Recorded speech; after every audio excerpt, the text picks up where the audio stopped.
Today's episode connects directly to human-centered design, where we focus not only on methods and tools, but also the mindsets that guide us, such as curiosity, empathy, optimism, and humility. These aren't just abstract values, they're the way that we make decisions and approach people and adapt to change.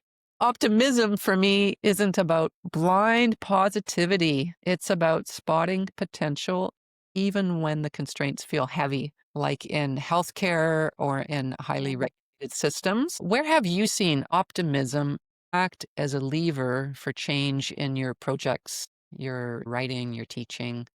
Perhaps the case, I not that I will have an answer for all of your wonderful questions, but it I never springs want to to make mind. There was a title that we call it the modernization of Maya, the Maya software, Autodesk Maya. We it. inherited this legacy software that was after my BlackBerry days, one of my favorite Wow, jobs, by the yeah, way. so cool. Yeah, Good yeah. work. So I had a team. Mm. I think I had a team of 50 something people with 4 different leads. And it was one of these where we were touching fire. So if you know of the Maya fan club, you don't touch the software. It needs to look exactly the way it did in 1984. And I remember, using some of the other pieces of software for projects during my grad, and thinking, oh my God, this is like a scary piece of software. Mhm. So this particular modernization of that software came with assault online with Wow. people saying, why the F are you changing? Blah, right? And so this goes back again to empathy. And one of the things we realized as we began to do ethnographic studies and unpack, a lot of these people had begun to associate who they were with the software. So a lot of their job title were things like, I'm a Maya developer, because the software is not only a design of software, there was Mhm. also development. So you had to have been a coder to be able to use the software. But my job was really modernizing the applique with my team, the icons. Within the software itself sat about 5 different workflows that only an animator would use, or only a modeler would use, or only whatever would use. But Mhm. when you looked at the interface, it was just all thrown in there, figure it out. And so imagine these people had gone their entire careers learning the software.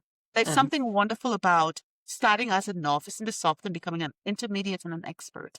And Mhm. some of the things we're offering were wizards to get to the completion of tasks, providing the next best action. And so all of these older folks were like, what the hell?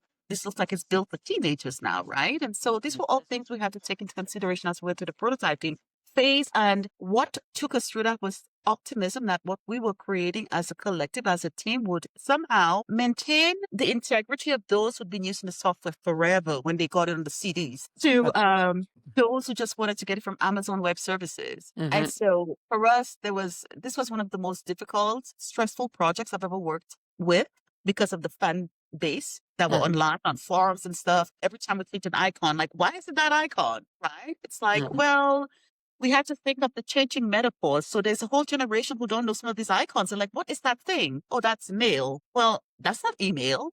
But they don't realize that email itself has inherited some of the iconography of the mail space, right? In Yeah. the analog world. So that's what we dealt with. I think it was optimism that just got our team through 2016 of thinking we know we're building something that will satisfy you and you'll still be a Maya developer, right? Mhm. Because they had that in the title, but we still need to make money as a business and appeal to, the younger designers who don't want to learn all the stuff you've learned. Thanks for watching Design with Renn, where we explore what it means to create with care, context, and intention. If this sparks something for you, make sure to like, subscribe, and share it with someone who's designing for change. Want more? New episodes drop regularly, and you'll find resources, tools, and behind-the-scenes thinking right here on the channel.